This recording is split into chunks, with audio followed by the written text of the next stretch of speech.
What's up, gang? It's your girl Sid from Savy, Sentient, and welcome to another installment of Spooky Saturdays, where I share and dissect spooky stories from around the net. In today's video, we're going to be discussing two seemingly harmless dolls that seem to stir up quite a bit of trouble. So grab your drinks, your snacks, and your blankie, whatever it is that you're going to need, and let's settle in and get into these stories. So, we're going to start with the story of Okiku. Okay? So, this story takes place in a town called Edo, Japan, which is now known as Tokyo. So, this story begins in 1918 when a young man named Ikigai Suzuki goes off into the marketplace in search of the perfect gift for his little sister's birthday. She would be turning 2 years old. So he goes off into this marketplace looking high and low when he happens upon this beautiful doll sitting in the window. This doll that he finds in the local shop is wearing a traditional kimono, and she is ivory complected, and she seems to have a cute little bob, little shoulder length maybe, shoulder length hair. And when he sees this doll, he's convinced that this is the absolute perfect gift. So, of course, he goes ahead and grabs it and makes his way back home. So, his little sister, whose name is Okiku, receives the doll at her party, and the two become inseparable. I mean, they doing everything together. Wherever she go, she got her doll with her, okay? They even ate, slept, and bathed together, okay? So, one day, Okiku and her doll head outside to do a little playing in the dirt, okay? They're getting a little outside time, getting a little vitamin D, okay? And she takes the doll outside with her and happens to get bitten by a mosquito. Unfortunately, what the family did not know is that this mosquito would be carrying malaria. Tragically, the little girl would not survive. She then passes away with the doll firmly in her grasp.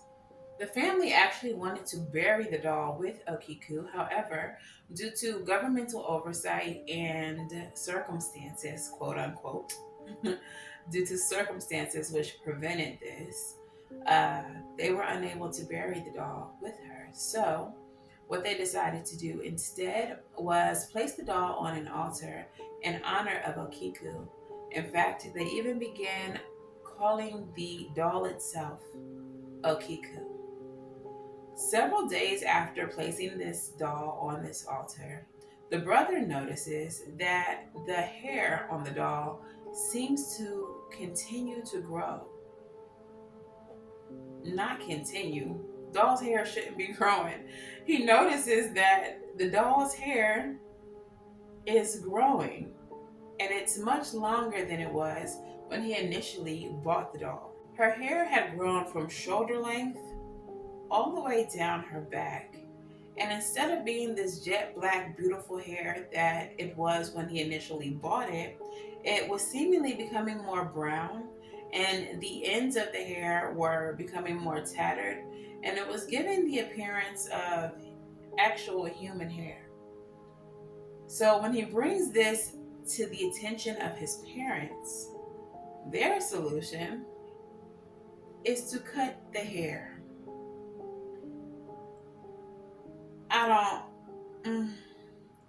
I don't know why that was the solution, and I don't know why they weren't more surprised by this, but they was just like, "Oh, word, we'll just cut it." Okay, I don't know.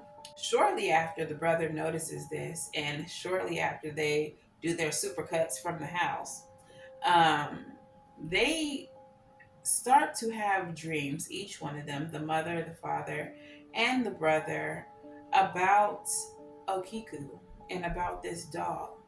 And so they began to believe that the reason that they were experiencing these dreams is because they didn't believe that Okiku was at rest.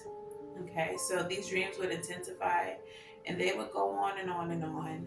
And when they would wake up from these dreams, the doll would be standing by their bedsides. So, because of these dreams and because of their midnight visitor, they decided that they needed a little bit more help. Clearly, they were out of their depth. So, they reached out to the local Buddhist temple. And the priest at the Buddhist temple would come and do a cleansing on their home and go all throughout the home doing the things just to try to bring some type of peace to the house. But it actually had the completely opposite effect.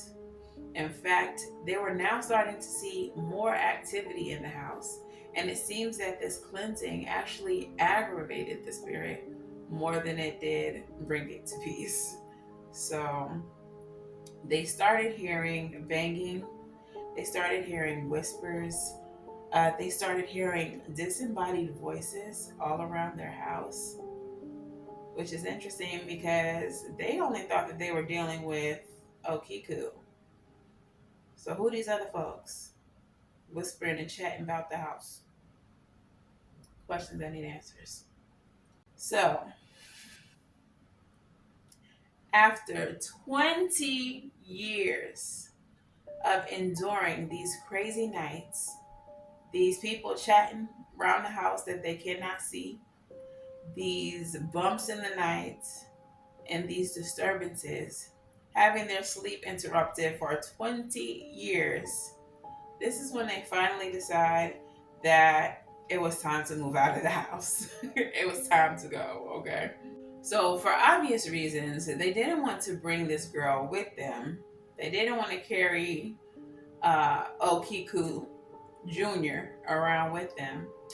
But outside of the obvious, they also had buried Okiku not too far from the home that they resided in, and they felt like the doll being in such close proximity to her grave was maybe something that soothed her or made her happy in some way, shape, or form. So they didn't want to take this doll too far away from Okiku's final resting place.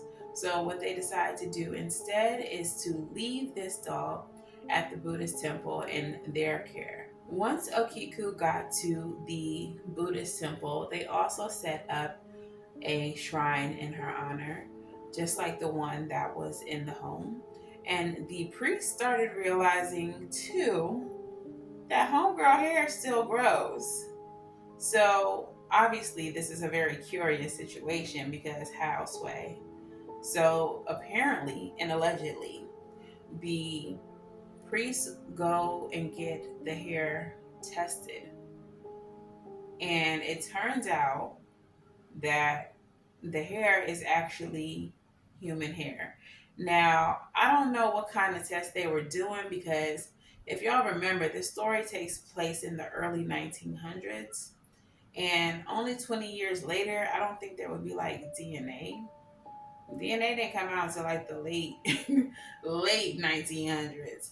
So I'm not really sure how or what kind of test they actually did to ensure that this was human hair, but apparently it was the hair of a little girl.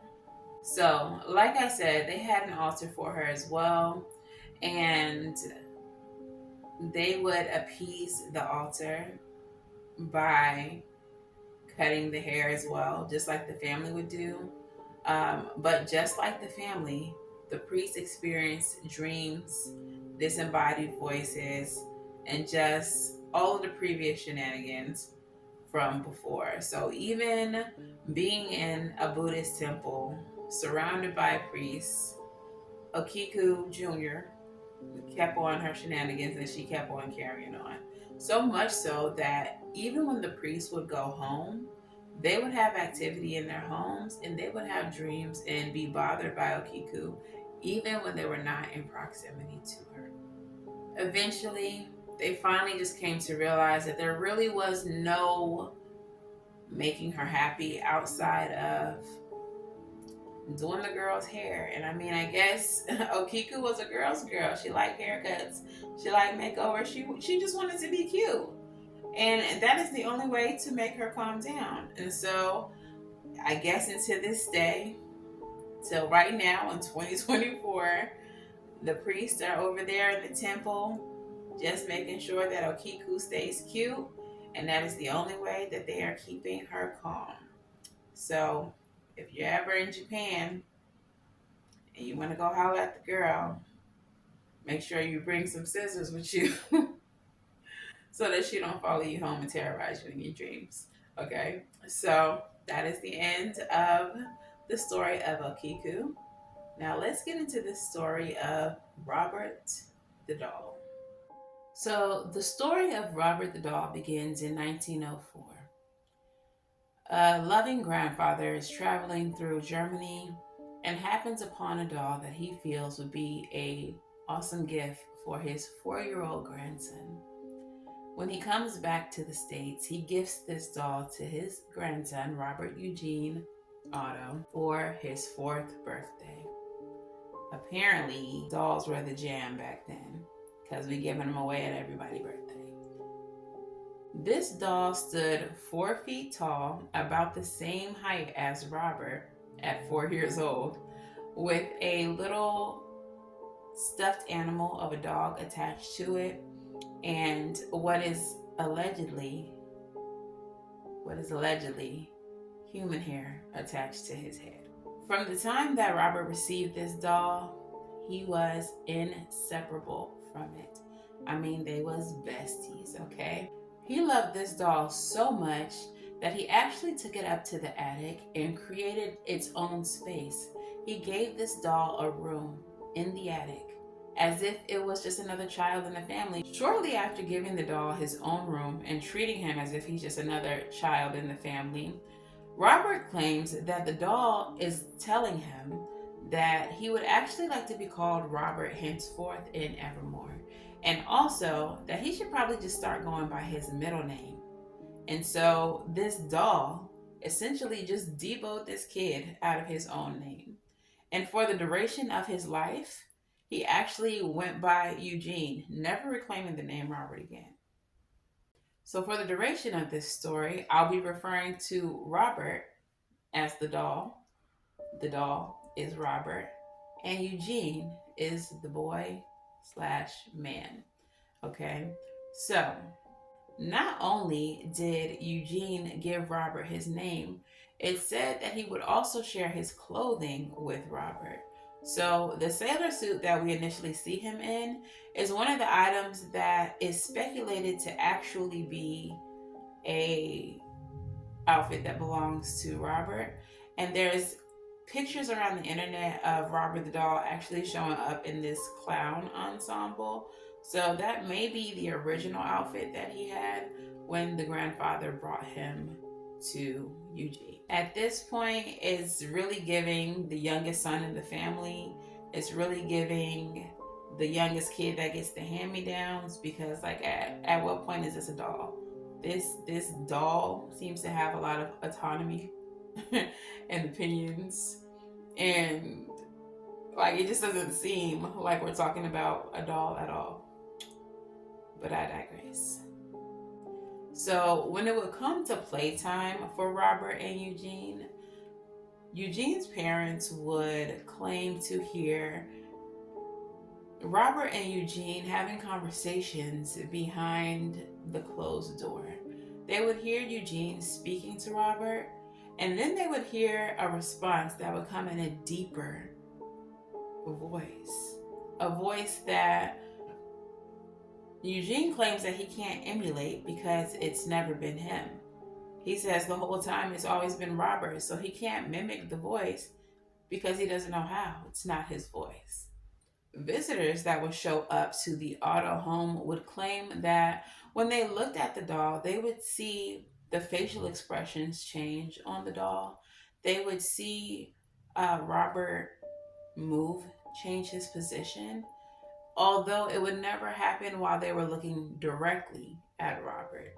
They would look away, turn back and look at Robert, and he he doing different stuff. Even though everyone is experiencing the same things with Robert, no one would ever give credibility to the idea that these things were actually happening. I guess they thought that they were all living some type of group delusion. Everyone's seeing the same thing, but they were just in denial. But what happens next might just change everybody's point of view, okay? So one night, as the parents slept, they're awakened suddenly by Eugene screaming at the top of his lungs for help. So they run down the hall to Eugene's room, and when they get there, they find that every single piece of furniture is flipped upside down. Of course, they're looking at him like, bro, what is you in here doing? But Eugene says, Robert did this.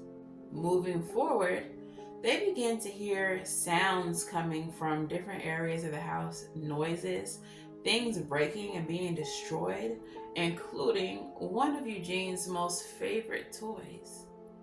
And again, Eugene blames Robert.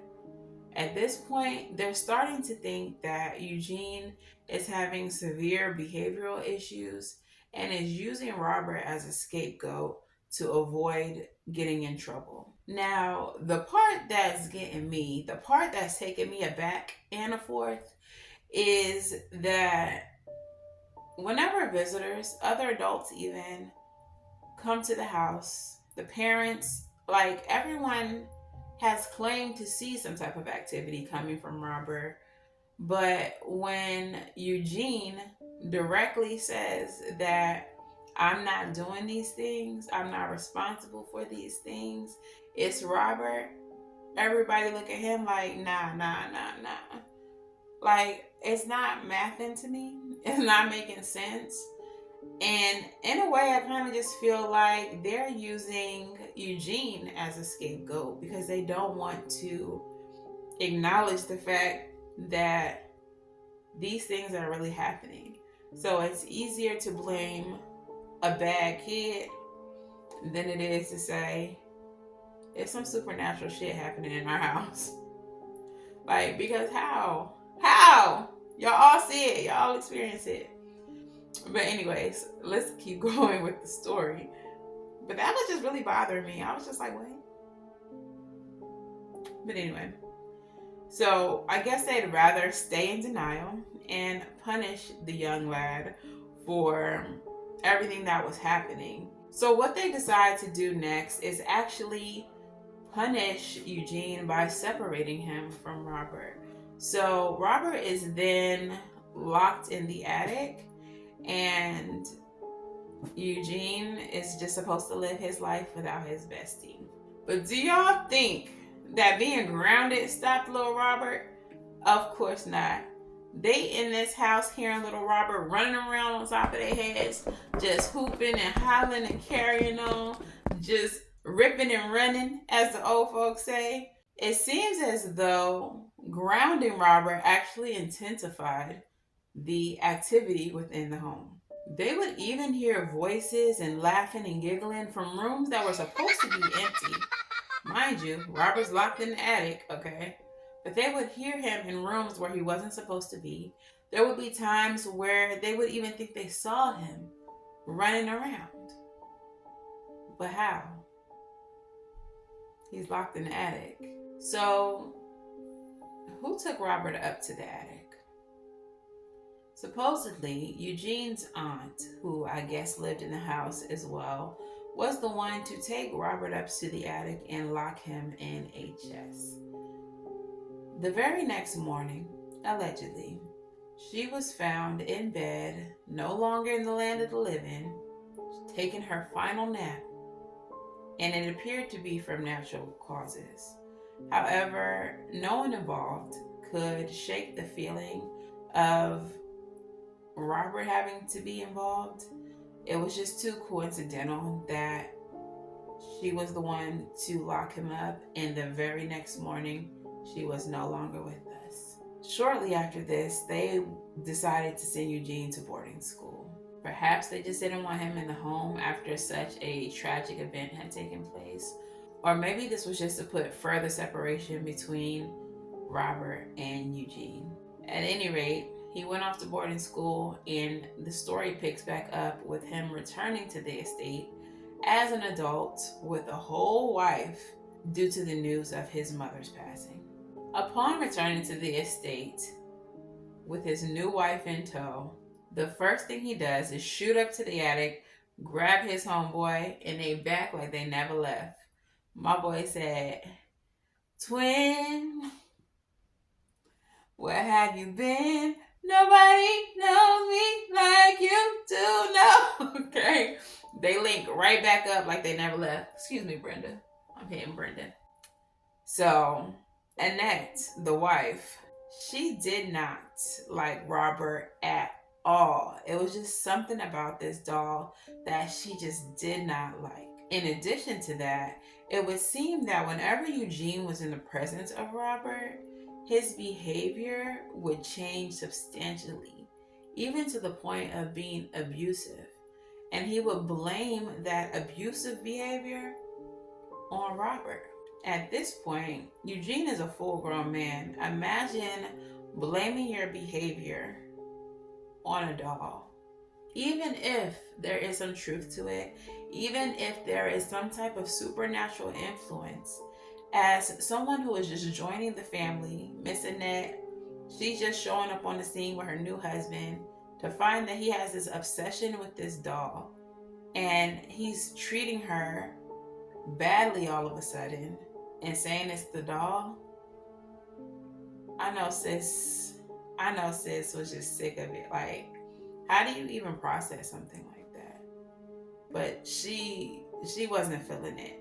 So much so that she suggested that Robert go ahead and be locked in a room somewhere upstairs, somewhere away from her and away from Eugene. So Eugene agrees to this, and he decides to put Robert in his old bedroom, not the attic, but in Eugene's old bedroom. And he also decides to put Robert in the window so that he could see the neighborhood, so he could see outside and have a good view. This actually terrifies the neighborhood children because they can see him. And I don't know if they experience some type of movement or the change of facial expressions with him as well. But it got to the point where children would avoid the house, take new routes to school and from school, just whatever they could do to avoid seeing Robert in that damn window. So like I said, Robert is now in Eugene's old room. Eugene agreed to have him locked up in there per his wife's request. But this request is going to backfire on Miss Annette, okay? Because what ends up happening is that Robert and Eugene just spend all their time together in that room. Eugene completely disregards his wife and gives every single bit of his attention to Robert. In fact, this tends to be the case for the duration of his life. He spends all of his time in that room with Robert until the day he kicks the bucket. Eugene really said, "Bros over ladies," to the day I die. And that's what it was. Imagine your spouse neglecting you for a doll. He stayed in that room from the time they showed up on that estate and he locked that doll in that room until the day that he kicked the bucket. And the time in between was 40 years. He was chilling with this doll for 40 years. And sis stuck beside him. I'm trying to figure out where the divorce was, where the separation was. I'm thinking that will, what she stood to inherit, must have been lit, because why you never left? I hope sis was having an affair somewhere. I hope she was living her best life, because Eugene would have been none the wiser. He in the room with the dog. I hope she lived a great life until he kicked in and she got his inheritance, because that's exactly what happened. She inherited the entire estate, at which point she decided to sell it and move on with her life. God bless. But who did she sell the home to? So, of course, the cycle continues. We're going to keep a long story short, and I'm just going to say the new owner of the home, her name was Myrtle Reuter, and she's the owner of the estate now. When she gets into the home, at some point she manages to make her way up to the attic. She finds this chest that Robert is locked in, and she frees the boy. When she sees Robert, she's immediately enamored by him. She finds him extremely charming. She just adores him immediately. So she takes him down from the attic and brings him into the main area of the house. She felt like bringing him down out of the attic would make him happy. She thought bringing him down out of the attic would make him, Robert, a doll, happy. I don't know about y'all or if y'all have caught on to this theme yet, but it seems that Robert has some type of supernatural influence over the will of people. Like, how is it possible for this doll to be doing all of this? Like, but anyway, we're going to get back to that later. So she brings him into the house, and people who come to visit her, same things as, what happened with the Otto family, would see facial expressions change, would see Robert moving about. If anybody spoke ill of his homeboy, of Eugene, the facial expressions is going to express, okay? Who you talking about? Like, he was doing all that. So, yeah, even in death, he was not playing about Eugene. So y'all better know that. So Miss Myrtle actually rocked with Robert for 20 more years in that house before she finally decided that she was ready to move. And when she did so, she decided she was taking Robert with her. In her new home, maybe a couple days after moving into the new home, she got up in the middle of the night trying to go get a little bevy. She was feeling parched. She needed a little something to wet her whistle, okay? She had to wet her whistle. And when she went to go open the door, she could not. She was locked in her room, could not be freed. I don't know how this was resolved, but the next day, sis said, no, Robert gotta go. There's no account as to what has happened from the time that she was locked in the room to the next morning, what she seen, what she heard, what she experienced. But the next day, she got in contact with the Key West Art and Historical Society so that she could go ahead and donate him to their society. And allegedly and unfortunately for Miss Myrtle, within the next 3 months, she would also be checking out of the land of the living. She was no longer with us. There are several other accounts of tragedies and misfortunes associated with people who have dealt with or came into contact with Robert. But we would be here all night if we got into them. There's actually an entire Reddit community dedicated to Robert and people who have had interactions with him. At this time, he is currently residing in the East Martello Museum in Key West, Florida. So he's here in America. And if you ever go to that museum, your admission will include a visit with Robert the doll. Okay.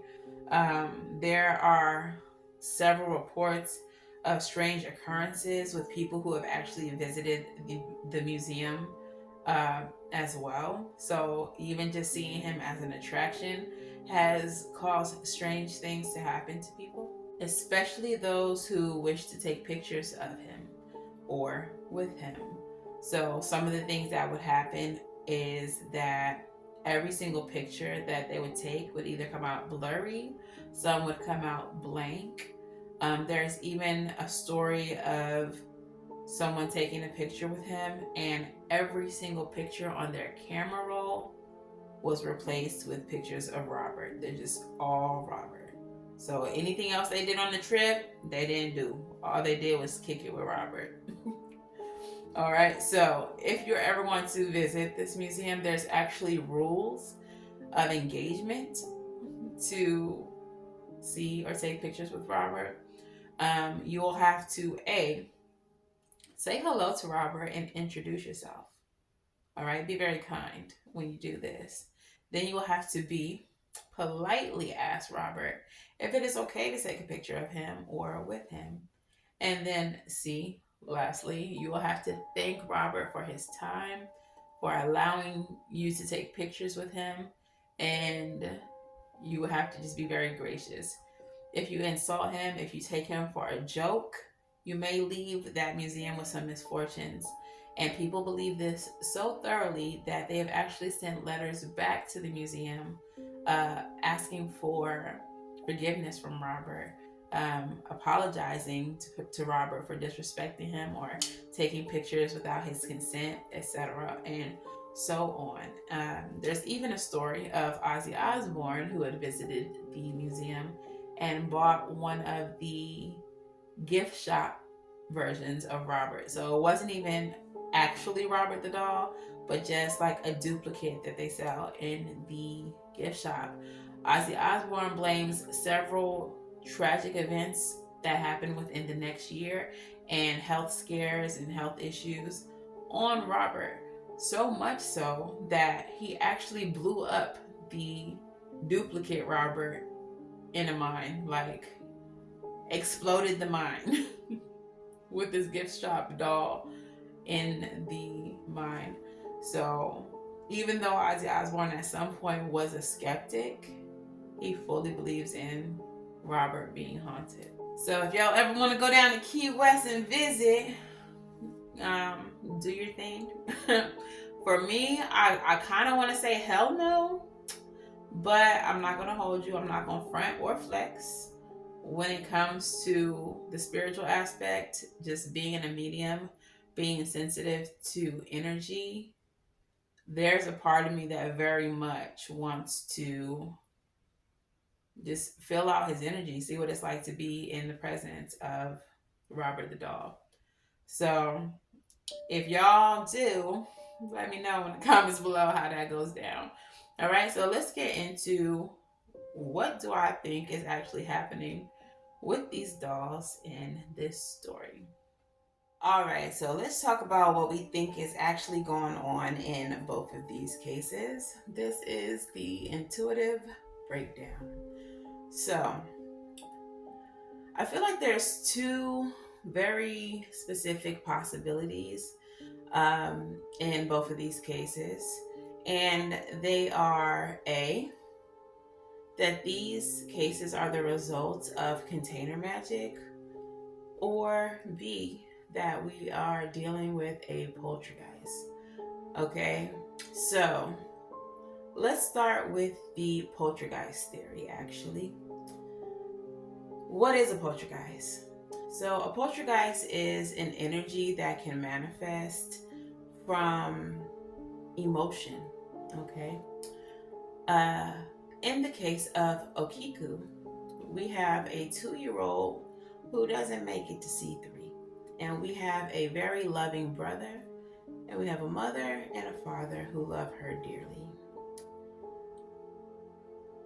We have to think about how much grief, how much guilt, how much sadness would be present in their household, and how much they focused on their love for Okiku for a prolonged period of time. They stayed in the house with that doll for 20 years, focusing on that doll for 20 years. And I'm sure for a good amount of that, they were mourning the loss of this little girl. So I think it's very possible that all of that emotion concentrated in that home could have manifested into a poltergeist. Now, because it takes that kind of energy to create a poltergeist, that also means that it needs that kind of energy to continue to exist, to eat, to survive. So, how would it go about doing that? By creating nightmares, making them feel like they see the doll moving and sitting at their uh, sitting at their foot of their beds, or when they wake up from these nightmares, the doll's just chilling there, like, "What's up?" Um, just continually creating nightmare fuel for them, so that they can continue to be in terror and continue to be in low vibration and continue to feed the poltergeist. The next option or theory is container magic. And I feel like with more so with Robert than Okiku, I feel like container magic was used. Now, what is container magic? It's exactly what it sounds like. It's where magic is contained in some type of physical object. In this case, it would be the dolls. So, I feel more so with Robert than Okiku that container magic was used, only because Robert was active from the beginning of his story, where it seems as though Okiku started being active after the passing of the little girl. So with container magic, this is where you would take, your herbs, your, whatever trinkets, whatever you would use in your magic, and you would put it inside of something. Both of these dolls, very specifically, were suspected to have been made with human hair. I don't know if I mentioned it in Robert's story, but that is something that is suspected about Robert's hair, that is actually human as well. So, hair, as we know, is something that carries DNA. And in magic, hair, teeth, blood, spit, any kind of bodily fluid would be used in this type of magic, or could be used in this type of magic, as a personal concern, something that comes directly from your target, from the person who you're working the magic against. In Robert's case, I feel very strongly that not only is it not only is the doll itself a container, it may have some herbs and all that jazz inside of the doll, but I feel like whoever put Robert in there, like put an actual conjurer or Obia man or something like that inside of a doll. I feel like whoever Robert was before he was a doll, he was a powerful magician, root worker, voodoo practitioner. And I say that because if you all remember in the story, he seemed to be able to charm and glamour people just by touching him. And I don't know, I just got this feeling that he was a lot more aware, a lot more human, I guess, than I did with Okiku. So I kind of feel like Robert is a whole ass person inside of a doll, and that somebody maybe a little bit more powerful or just a little bit more quick than him saw him as a threat and threw him in that doll. And just a little cliff note, I didn't want to lead with this fact because there is so much negative stigma around African traditional religions and practices. whenever we come up, there's always some type of negative stigma or assumptions made about, our community. So I didn't want to lead with this, but there is another version of Robert's origins that say that allegedly, instead of the doll coming from his grandfather, it may have come from a little girl of Bohemian descent who either her or someone around her, her family, um, actually did practice voodoo or obia or whatever they doing over there in the Bahamas. Like, there is a story that says that that may be the origin of Robert, and that somehow he ended up in this little boy's, possession, and then the story progresses from there. So I don't know. All I know is I'm. I want to say I'm about 90% sure that Robert is a person who was put there by container magic. Okiku, I'm not 100% sure that that is a situation of poltergeist activity, but I think that it's more fitting than the container magic theory.